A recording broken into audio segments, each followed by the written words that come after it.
мынаны ма?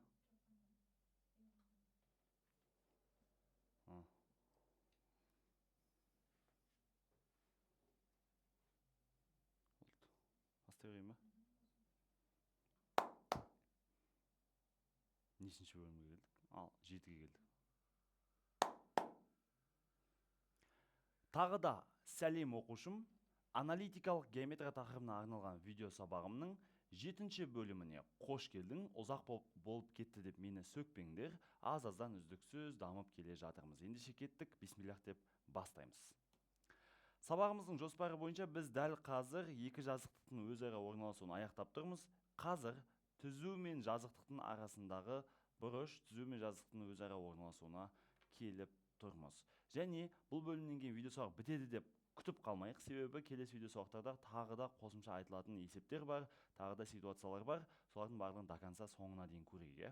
Олай болса кеттік, бисмиллах деп бастадық. Енді қараңдар, біз өттік екі түзу, яғни түзу мен түзудің өзара орналасуын өттік. Одан кейін жазықтық мен жазықтықтың өттік. Енді түзу мен жазықтықтың өтеміз, түзу мен жазықтықтың өзара орналасуы. Енді бұл сәл сендерге күрделі көрінуі мүмкін. Давайте жазайық. Түзу мен жазықтықтың өзара орналасуы.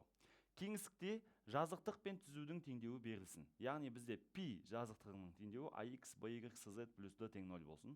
Значит, бұның нормаль векторы a, b, c сандары, x, y, z-тің алдындағы. Ал егер де бір түзу болатын болса, енді мынау түзудің қандай теңдеуі? Әрине канондық теңдеуі. Осы жерде түзудің теңдеуін мен көріп тұрмын. X минус x0 бөлінген k, y минус y0 бөлінген l, z минус z0 бөлінген m. Осы жерде бізде екі нәрсені анықтай аламыз. Бірінші, осы түзудің бойында жатқан бір нүкте и бағыттаушы вектор. Себебі түзудің теңдеуін жазу үшін естерінде болса, нүкте мен бағыттаушы вектор болса жеткілікті еді. Ал жазықтың теңдеуін жазу үшін бізде бір нүкте және нормаль вектор болу керек еді. Вот именно бізде нормаль вектор жазып қойдық. Енді мына түзудегі нүктеміз қайсы? Ол мына x0, y0, z0 сандары, ол бізде нүкте ғой. Ал егер плюс болып кетсе, онда x0-міз минус таңбалы деген сөз. Обязательно формулада минус болуға қажет. Плюс болып кетсе, минус пен минус плюс болған деген сөз ғой. Сонда x0, y0, z0 осы түзудің бойындағы нүкте. Ал a векторын аламыз біз бұл жерден бөлімдегі KLM дейтін бағыттаушы вектордың координаталары. Яғни түзудің бағыттаушы векторы, a векторы. Сонда қараңдар, бір нүктеменен бағыттауыш векторды алып аламыз. Енді қараймыз. P деген түзу, P деген жазықтық. Енді қарап көр. P мен P не болып тұр мына жерде? Параллель болып тұр. Екеуі параллель болатын болса, онда олар қиылыспау керек. Олай болса, жазықтығымыз міне былай тұр да. Мысалы, ойланайық. Жазықтығымыз міне P жазықтығы былай тұр. Ал оның нормаль векторы осы жазықтыққа 90 градус бұрыш жасап тұр. Мен былай қойып қояйын.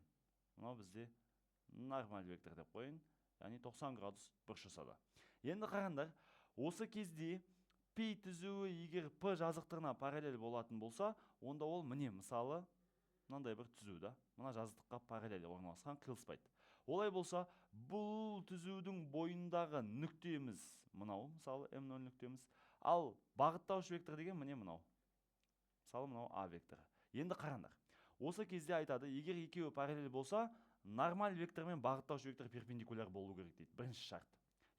Мына екі шарт орындалу керек қой. Осы екі шарт орындалса, значит параллель деген сөз. Осы екі шартты мына орындалу үшін мыналарды орындау керек. Енді қараңдар, бізде айтады, нормаль вектор мен бағыттаушы вектор перпендикуляр болу керек дейді. Шын ба, қараңдаршы? Мынау бағыттаушы вектор мына жазықтыққа параллель болса, значит осы векторды мында көшіріп алып келсем. Бағыттаушы вектор. Міне екеуі перпендикуляр, көрдің ба? Сонда айтады, нормаль вектор мен бізде бағыттаушы вектор перпендикуляр болуы қажет дейді. Бірінші. Екіншіден, m0 деген нүктеміз P жазықтығына тиісті болмау керек дейді. Өйткені m0 нүктеміз қаяқта жатыр? Мына түзуде жатыр. Ол P жазықтығына дымда қатысы жоқ. Олай болса, перпендикуляр болса, және m0 нүктеміз P жазықтығына тиісті болмаса, онда ол m0 нүктеміз басқа жақта жатыр. Бірақ осы жазықтыққа параллель болып жатыр деген сөз мына түзуіміз. Көрдіңдер ме? Мәселе қайда жатыр? Ал егер де бізде былай болып қалса, перпендикуляр болады, базар жоқ, перпендикуляр болады. Еще m0 нүктеміз P жазықтығына жатса, онда ойлаш, мына түзуің сен мына жерде емес, мына жерде жатыр деген сөз ғой. Себебі итакта бағыттаушы векторымыз ол бізде перпендикуляр болып тұр. m0 нүктеміз онда осы жазықтың бетінде жатыр, көрдің ба? m0 нүктеміз сонда жазықтың теңдеуін қанағаттандырса, еще бағыттаушы векторымыз нормаль векторға перпендикуляр болса, онда беттесіп қалады. Яғни бізде P түзуі P жазықтығының несінде жатыр? Бізде п түзуі пи жазықтығының ішінде жатыр деген сөз ғой, беттеседі деген сөз ол кезде. Ал енді қиылысу ол бөлек мәселе. Сонда міне мағынасы түсінікті деп ойлаймын. Ал егер m0 нүктеміз пи жазықтығына қатысты болмаса, яғни тиісті емес болса, яғни қанағаттандырмаса, онда базар жоқ айта аламыз. Тыс жатыр екен, онда ол параллель жатыр екен, беттеспейді екен деп. Сонда менде нормаль вектор мен бағыттаушы вектордың перпендикуляр шарты қандай? Екі вектор перпендикуляр болу үшін олардың скаляр көбейтіндісі нөлге тең. Енді ойлан, нормаль вектордың координаталары ол ABC сандар. ABC. Ал бағыттаушы вектордың координаталары мына жақта берілген KLM. KLM. Енді қараш, перпендикулярлық шарты бойынша, значит, мына перпендикуляр болу керек қой, значит, перпендикуляр шарты бойынша олардың скаляр көбейтіндісі нөлге тең. Скаляр көбейту деген сәйкес координаталарын көбейтіп, бір-біріне қосам и нөлге теңестіремін. Көрдің ба? Осы тең нөлге деген орындалып тұрса, онда уже нормаль вектор мен бағыттаушы вектор перпендикуляр деген сөз. Олай болса, қазір параллельдік белгіге жақындап келе жатырмыз. Енді мен тексерем, m0 нүктесін, яғни мына жерде x0, y0, z0 нүктесінің координатасын аламында мына пи жазықтығына жата ма, жатпай ма, соны тексерем. Оны тексеру үшін x, y, z-тің орнына келіп осы нүктені қоя саламын. Қойған кезде егер тепе-теңдік орындалып кетсе жатады деген сөз. Ал орындалмаса, яғни тең емес болып қалса, онда жатпайды. Біздің жағдайымызда жатпау қажет параллель болу үшін, себебі m0 нүктеміз айдалада жату қажет. Сол кезде ғана параллель бола алады да. Значит, мен қойып көрем, сол кезде міне тең емес болуы қажет қой. x0, y0, z0-ді әкеліп мына жақта x, y, z-дің орнына қойсам, x0, y0, z0 плюсты тең емес нөлге деген шығады. Тең емес болып тұрса, онда бағыттаушы вектор мен нормаль вектордың скаляр көбейтіндісі нөлге тең, ал түзудің нүктесін әкеліп жазықтыққа қойған кезде тиісті емес болып тұрса, қанағаттандырмаса, онда бұл екеуі параллель. Сөзсіз параллель деген сөз. Енді қара екінші бізде ол беттесе ма? Осы сұраққа жауап табайық. Енді қара, беттесу үшін де хотя бы не болу керек? Нормаль вектор мен бағыттаушы вектор ол перпендикуляр болу қажет. Бағыттаушы вектор мына жақта жатыр, ол мына жаққа көшіріп алып келсем, мысалы үшінге. Міне. И так та перпендикуляр болу керек. Значит, перпендикуляр шарт орындалады. Еще бұның қасына қоса m0 нүктеміз пи жазықтығына жатады. Сонда ғана мынандай түзу болады екен бұл. Сонда m0 нүктеміз міне мына жерде жатады екен. Екінші ситуацияда. Значит, сол кезде мен айтам, онда перпендикуляр болу үшін скаляр көбейтіндісі нөлге тең. Міне базар жоқ, нөлге тең. Еще m0 нүктеміз пи жазықтығында жататын болса, онда ол қанағаттандырады. Онда m0 деген жаңа түзуден тауып алған нүктемізді әкеліп жазықтықтағы x, y, z-дің орнына қойсақ, тепе-теңдік орындалады. Ол кезде бұл не деген сөз? Беттеседі деген сөз. Түзу мен жазықтығымыз беттеседі. Ол кезде мынандай есеп келетін болса, беттеседі деген белгілейтін жауап болады да ол кезде. Енді қара, артқа жылжиын. Үшінші ситуация. Түсінікті деп ойлаймын. Сонда бізде параллель мен беттеседі деген екеуі ұқсас. Нормаль вектор мен бағыттаушы вектор не болу қажет? Әрине перпендикуляр болу керек. Сосын разницасы мынада ғана. m0 нүктеміз пи жазықтығында жатпаса, онда параллель. Екеуі айдалада жатыр былайынан. Ал m0 нүктеміз пи жазықтығында жатса, онда олар беттесіп жатыр. Бір-бірінің үстінде жатыр деген сөз. Қанағаттандырады да. Вот осындай. Жақсы. Әдемілеп тұрып түсіндіріп беріп жатырмын оқушым. Мына жерде жақындатып көрсем, мына тең емес деген мынау тұр, тең деген мынау тұр. Вот осы. Енді қара, мынау п түзуіміз пи жазықтығымен қиылысатындығын қаяқтан білеміз? Қиылысатындығын бір ғана нәрседен біле аламыз. Ол не деген сөз? Ол мына нормаль векторымыз бен бағыттаушы векторымыз не болады деген сөз? Әрине перпендикуляр болады деген сөз. Мен үстіне бүйтіп қоя салайын, перпендикуляр емес болады. Перпендикуляр болмай қалса, ол кезде мынау бағыттаушы векторымыз қалай жатыр деген сөз? Онда бүйтіп қисайып жатыр деген сөз ғой. Яғни перпендикуляр болса ғана 90 градус жасайды ғой. Онда қисайып жатса, мына нормаль векторға көшіріп алып келсем, параллель көшірсем, осы бағыттаушы векторымыз ше, мына а векторын. Онда арасында какой-то бір бұрыш бар. Ол кездегі бұрышты мен қазір келесі беттегі формуламен анықтаймын. Негізі синус фимен қазір ол туралы айтамын. Сонда бұл кезде бұл екеуі параллель емес. Онда қиылысады дегенім. Значит, нормаль вектор менен бағыттаушы векторымыз перпендикуляр болмай қалса, мына үстін сызып тастағам. Мынау перпендикуляр деген сөз еді, үстін сызып тастағам, уже перпендикуляр емес деген сөз. Значит, ол кезде скаляр көбейтіндісі нөлге тең болмауға қажет қой. Болды, ол түсінікті деп ойлаймын. Мағынасының барлығын түсініп алайық оқушым, бұл саған қатты қажет болады. Сонда үшінші ситуацияны мен қара түсті қалаймен жазайын. А егер былайынан жататын болса, онда не деген сөз? А мен n бізде перпендикуляр емес деген сөз. Вот осындай. Сол кезде бізде скаляр көбейтіндісі нөлге тең емес дей саламыз. Болды сонымен. Енді оқушым қара. Бұл шарттарға өту үшін негізі бұны всегда әр есепке тексере бермейсің ғой, бұны ұзақ жұмыс болып кетеді ғой. Бірінші мынаны тексер. Бірінші мына формуланы қолдан. Осындай арнайы формула берілген. Дәл косинус фи деген формуламыз бар еді. Түзу мен түзудің арасында бұрышты тапқан кезде есіңе түсір оқушым. Түзу мен түзудің өзара орналасуында косинус фимен таптық. Одан кейін жазықтық пен жазықтықтың арасында бұрышты табу үшін косинус фимен таптық. тек қана түзу мен жазықтықта ғана, міне екі түрлі, біреуі түзу, біреуі жазықтық болса ғана, ол кезде бізде синус фимен табылады арасындағы бұрыш. Сонда қара, менің саған кеңесім былай болады. Егер сен синус фиді тапқан кезде, осы кезде фи бұрышың сенің мысалы да 0 градус немесе фи бұрышың 180 градус болып қалса ғана сен мына шартқа тексер. Екеуінің арасында бұрыш 180 или 0 болған кезде ғана олар либо параллель болады, либо беттеседі. Сол кезде барып тексер. А так сен всегда әрдайым түзу мен жазықтың арасында бұрыш тап десе, сразу синус фиге сала бер. Осыған салған кезде егерде қандай да бір бұрыш шықса, мысалы фитен 45 градус деген бұрыш шықса, онда базар жоқ. Ол кезде қиылысады деген сөз. Сонда қиылысатындығына тексерудің де қажет жоқ. Қиылысады деген сөз, онда ол кезде арасында бұрыш 45 градус болып қиылысады. Міне, жазықтығымыз мынау тұр, бағыттаушы векторымыз мынау тұр, арасында бұрыш міне фи 45 градус болып қиылысады деген сөз оқушым. Міне осылай болады деген сөз ол кезде. Осыны жаттап ал. Сонда всегда әрдайым түзу мен жазықтық берілсе, бірінші синус фиді тап. Сол кезде фиіміз 0 градус пен 180 градус болғанда ғана параллельдікке немесе беттеседі дегенге тексересіңдер. Атак оған дейінгі кезде тексермей ақ қой. Тек қана синус фимен шеше бер, себебі көп жазықтықтарды қиылысатын қылып береді. Түзу мен жазықтық қиылысатын қылып береді. Жақсы, олай болса оқушым, мен қазір мына жаққа жазып қоямын. Мына екі шартты қай кезде тексереміз? Әрине 0 градус пен 180 градус болғанда ғана. Мен соны мына жерге жазып қояйын. 0 градус немесе 180 градус болғанда ғана. Енді 0, 180, 360 деген сияқты мынандай бұрыш болса ғой арасы. Мысалы, мына жер 0 градус, мына жер 180 градус. Тағы бір айналсам 360 градус, тағы бір айналсам мысалы 360-қа енді 180-ді қосасам 540 градус деген сияқты солай кете береді ғой. 540 емес, енді 360-қа 180 қоссам 540 болады екен. Солай кете береді. Сонда арасындағы бұрыш осындай болатын болса, жазыңқы бұрышты беретін болса, қысқасын айтқанда, ондай жағдайда тексересіңдер. Мына жерге де жазып қоямын. Фиіміз 0 градус немесе 180 градус болғанда ғана осы ситуацияларға тексересіңдер. Атақ қалған кезде қиылысатын болып келеді синус фиіміз. Жақсы, олай болса мен келесі бетке көшемін. Мына бетті жақсылап жазып алатыным. Қазір келесі беттен бастап әрмен қарай жалғастырамыз. Кеттік. Бәрінің мағынасын түсіндіріп жатырмын. Атақ мынандай бет жаттап ал, жазып ал, келесі есепке көшейік десем болады негізі. Қолымнан келеді да, бірақ олай жасауға мына жүрегімнен келмейді, қолымнан келгенмен. Жүрек дауаламайды да. Не үшін? Себебі аяйым да, үйренсін, оқушылар білсін деп. Енді қараңдар. Түзу мен жазықтық арасындағы бұрыш бізде синус фимен табылады. Бұл неге синус болып тұр, оқушым? Ол былай. Негізі бізде мынау мысалы жазықтықта. А мынауымыз бізде какой-то бір түзуіміз, айдалада жатқан бір түзу, соның бағыттаушы векторы А векторы. Енді қараңдар, мына жазықтықтың бізде несі бар? Нормаль векторы бар. Осы кезде егер де мен мынау А деп тұрған бағыттаушы векторды мына жаққа көшіріп келсем, әдейі жасылық қойдым міне.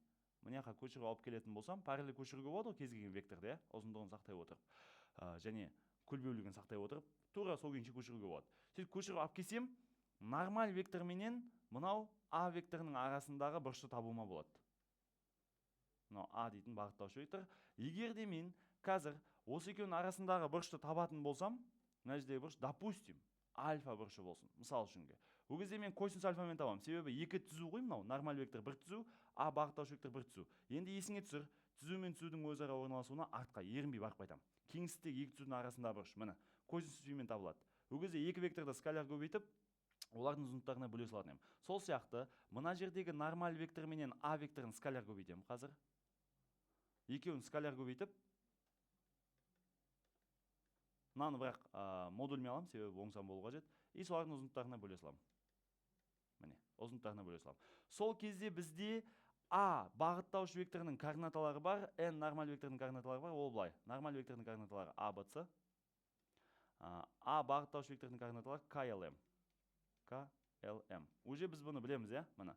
Нормаль векторы А, Б, С, бағыттаушы вектор KLM.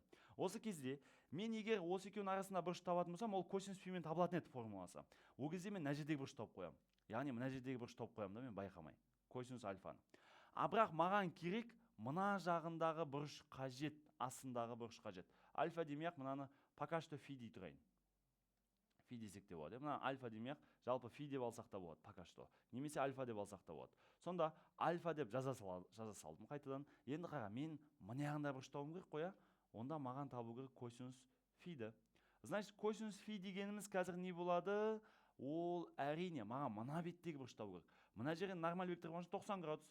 90 градустан мынаны азайтып тастаймын ғой. Мына мен үстіндегі бұрышты тауып қойған едім, маған наоборот мына жағындағы бұрышты табу керек. Значит, 90-нан азайтамын альфаны. Сонда косинус 90 минус альфа деген сөз ғой, негізгі мағынасы ше. Сонда 90 градуста ол өзгере ма? Иә, өзгереді. Мен дәл қазір жарайды, осы күйінше бастадым, осы күйінше жазылайын. 90 градуста өзгере ма? Иә, өзгереді. Келтіру формуласы бойынша 90 минус деген бірінші шекте плюс таңбалы. Олай болса косинусым өзгеріп синус альфаға айналып кетеді. Көрдің ба? Сол үшін бізде синус қой, бізде табылатын негізі. Мен альфа мен фидің орнын ауыстырып жазып едім. Атауын қалай берсек те бәрібір. Мағынасы бұл жерде айтқым келген. Косинус 90-нан азайтқан кезде барып түзу мен жазықтың арасындағы бұрыш шығады. Не үшін? Себебі есеп түзу мен жазықтық арасындағы бұрыш. Значит, мына жерді табу керек бізге. Мына түзу менен мына жерде астындағы жазықтың арасындағы бұрыш, ол бізде мына астыңғы жақ бетіндегі фи ғой. Вот именно бізге осыны табу үшін жасалған болатын. Сонда 90-нан азайтамын. Сол кезде барып синусқа айналады. Сонда оқушым түзу мен түзудің арасында бұрыш тапқан кезде неге косинус? Мысал үшін косинус деп таптық қой, ол вектор тақырыбынан білеміз, иә? Міне, түзу мен түзудің арасында бұрыш косинус. Жазықтық пен жазықтың арасында бұрыш косинус. Неге именно түзу мен жазықтық синус болып кетті деген сұраққа жауап бердім. 90-нан азайтамыз. Сол үшін де ол өзгеріп кетті. Жақсы оқушым, мен бұл нәрсені енді өшіріп тастайын. Так, бұның барлығы түсінікті деп ойлаймын. Мағынасын жақсылап тұрып түсіндіріп беріп жатырмын. Сонда уже косинусымыз синусқа айналады. Сонда мына формула ғой. Дәл косинустың формуласы просто сол жерде синус тең деп бастайсың ғой. Сонда бағыттауыш векторменен сонда синус фи дегеніміз не нәрсеге тең? Жазам. Синус фи дегеніміз сонда мына түзудің бағыттауыш векторымен жазықтықтың нормаль векторын скаляр көбейтіп, модульге аламыз сыртын, себебі болмасан шығу керек, и олардың ұзындықтарына бөліп тастайды екенбіз. Жақсылап жазып алайық, жаттап алайық оқушым. Қазір келесі бетте 16-шы есеп, сосын 17-ші есеп, давайте шығарып көрейік. Қазір біз байқаймыз, не болатындығын. Кеттік, олай болса 16-шы есепке көштік. Номер 16-шы есеп, мына түзу мен жазықтық өзара қалай орналасқанын анықтайды. Бірінші мен синус фиге тексеріп аламын ғой. Егер арасында бұрыш 0 мен 180 шықса ғана, онда мен бағанағы белгілерге көшем. Давайте олай болса мен синус фи тексерейін. 3, 2, минус 6 бұл бізде түзудің бағыттауыш векторының координаталары. Яғни 3, 2, минус 6. Ал енді бізде нормаль векторының координаталары ол 2, 3, 2. 2, 3, 2. Енді қараш, осы бағыттауыш вектор менен нормаль вектор скаляр көбейтем әуелі, сосын олардың ұзындықтарына бөлем. Міне, ұзындықтарына бөліп тастаймын. Сонда қара, екеуін скаляр көбейтсек, 3-ке көбейтеміз. 3 көбейтілген 2. Сәйкес координаталарын көбейтіп қосам, тазасын айтқанда. 2 көбейтілген 3 және минус 6 көбейтілген 2. Сөйтіп модульге алып қоя салам. Бәрін қосам сөйтіп. Бөлімі ұзындықтары. Яғни 3, 2 минус 6-ның квадраты, 3-дің квадраты, 2-ның квадраты, минус 6-ның емес 6-ның квадраты дей салам. Не үшін екен білесіңдер? Нормаль вектордың ұзындығын табу үшін 2, 3, 2 квадраты. 2-ның, 3-дің, 2-ның квадраты. Тең, осы кезде 3-ке көбейтсек бізде 6 шығады. 3-ке көбейтсек 6, минус 6-ны 2-ке көбейтсек минус 12. Так, бөліміндегі ұзындықтары енді какой-то бір сандар. Пока что 9 қосылған 4, қосылған 36, 49 шығады екен. Ана жерде бізде 2-ның квадраты 4, 3-дің квадраты 9, анау 2-ның квадраты 4. Бізде 9, 13, 17 шығады екен. Енді қара оқушым, осы кезде 6-ға 6-ны қоссақ 12, ол мына минус 12-мен жоқ болып кетеді ғой. Сонда алымы бұның 0 болды. Бөлімінде қандай сан шықса да маңызды емес уже. Себебі 0-ді санға бөлсек 0 шығады. Значит, синус фиіміз 0-ге тең. Енді ойлан. Синус фиіміз 0-ге тең. Синус қанша градуста 0-ге тең болатын еді фиді тапсақ. Фиді табу үшін негізі синусты мына бетке лақтырам тригонометрия бойынша. Арк синус 0 болып өтеді. Сонда арк синус 0 дегеніміз не еді? Я болмаса бірден нәтижеден өзіңе мынандай сұрақ қой. Синус қанша градуста 0-ге тең еді деп сұрақ қой. Әрине ол 0 градуста. Міне енді қара. 0 градус немесе 180 немесе 360 деген сияқты мына жерде жазыңқы бұрыштың градустары шығатын болса, онда ол кезде біз не істейтін едік? Мына жаққа тексереміз. Уже либо параллель, либо беттесіп қалады. Явно қиылыспайды, себебі арасындағы бұрыш 0 градус. Онда қиылысады деген әңгімені алып тастайын бірден. Әрине мәліметтер жеткіліксіз деген тоже алып тастасам болады. Енді қараңдар, мен дәл осы кезде тұрамында шешіп көрем есепті. Бағыттауыш вектор бар, нормаль вектор бар. Енді m0 деген нүкте алам. Ол нүктеміздің координаталары мына жерде x минус x0, y минус y0 дегендері сандар ғой. Сонда мына жерде 6 нүктенің координатасы плюс болып кеткен. Негізі арасы азайтылған минус 4 болған еді бастапқыда, сөйтіп барып плюс болған. Значит, минус 4 деген нүкте бұл. Келесісі мынау бірдің өзі. Минусмен алмайсың бұл жерде, себебі формула мынадай. x0, y0, z0 и так азайтылып тұру қажет. заңында азайтылу қажет. Значит, арасы қосу болып кетсе, наоборот минус болған деген сөз. Міне осы, сонда нүкте, бағыттаушы вектор бар и нормаль вектор бар. Енді мен тұрамда не нәрсені тексерем? Бірінші тексеретін нәрсе екеуі перпендикуляр ма? Нормаль вектор мен бағыттаушы вектор. Оны мен тексермей қойсам болады, себебі и так та бұлар арасындағы бұрыш 0 градус. Тексермесе болады негіз. Сол кезде сен тексеретін бірақ нәрсе қалады. Мына М0 нүктеміз мынаны қанағаттандыра ма, қанағаттандырмай ма? Қанағаттандырса, онда биттеседі, қанағаттандырмаса, онда параллель. Соны тексере салайын. Енді мен до конца онда А мен N перпендикуляр шартына сала салайын. Перпендикуляр болу үшін олардың скаляр көбейтіндісі 0-ге тең. Итак, перпендикуляр екенін мына ақ дәлелденіп тұр ше. Себебі жазықтық деген былай орналасқан, түзу былай орналасқан болса, мынаның нормаль векторы менен мынаның бағыттаушы векторы перпендикуляр болады. Значит, мен тұрамда скаляр көбейтіндісі 0-ге тең ба көрейік. 3-ті 2-ге көбейтем 6, 2-ні 3-ке көбейтем 6, минус 6-ны 2-ге көбейтем минус 12. Қоссақ 0 шыға ма? Мына 12-ні береді, 12-ден минус 12 0, 0 тең 0. Міне скаляр көбейтіндісі итак 0-ге тең. Себебі алымы ол скаляр көбейтін деді ғой итакта. Сол скаляр көбейтіндісінен 0 шығып қап тұр ғой алымынан. Сонда скаляр көбейтіндісі 0-ге тең орындалды. Уже сен мынаны тексермей ақ қой, онда арасында бұрыш 0 градуспен 180 болса. Енді сен тексеретін бірақ нәрсе қалды. Қай нәрсе? М0 нүктеміз мына жазықтықта жата ма, жатпай ма? М0 нүктеміз егер жататын болса, базар жоқ. Онда биттеседі. Жатпайтын болса, онда параллель айдалада жатады екен дейсің. Болды, сонда есеп тексеру үшін арасында бұрышты табасың, и одан кейін жата ма, жатпай ма соны ғана табасың, 0 градус 180 градус шықса. Енді жата ма, жатпай ма тексереміз. 6-ны әкеп x-тің орнына, минус 4-ті әкеп y-тің орнына, 1-ді әкеп z-тің орнына қоямын. Бұл деген сөз мынау ғой мына. ax0, by0, cz0 плюсты. Значит, мен тұрамында қазір не істеймін? 2 көбейтілген x-тің орнына 6, қосылған 3 көбейтілген y-тің орнына минус 4, қосылған 2 көбейтілген z-тің орнына 1, минус 2 тең болады 0-ге. 6-ны 2-ке 12, мына жер минус 12, мына жер плюс 2, минус 2 тең 0. Плюс 12 мен минус 12 кетеді, плюс 2 мен минус 2 кетеді, 0 тең 0 орындалады ғой. Значит, М0 деген нүктеміз қанағаттандырады мынау түзуіміздің теңдеуін. Яғни пи жазықтығында жатыр да М0 нүктеміз. Жататын болса, онда оқушым мына жағдай емес, онда мына жағдай. Жататын болса, онда беттеседі деген сөз ғой. Көрдің ба? Тамаша тапсырма. Параллель беттеседі. Қайсысы орындалады? Әрине беттеседі деген орындалады. Параллель болатын еді, егер мынау тең емес болып қалса. Яғни мынау болатын еді, М0-іміз тиісті емес пиға болып қалатын болса. А мынау орындалады бізде М0-іміз тиісті пиға болған кезде барып орындалады екен. Міне оқушым, қазір 16-шы есеппен мен бұл видео сабақты аяқтағым келіп отыр. Қазір 17-ші есепті өзің бір шешіп көр, өзара қалай орналасқанын табу керек бізге. Содан кейін барып мен келесі есепте осыны келесі видео сабақта осыны көрсететін боламын. Ендеше алтыным, тамаша нәрселер үйретіп жатырмын. Видео сабағымның кезекті бөлімі аяқталды. Келесі бөлімінде жүздескенше.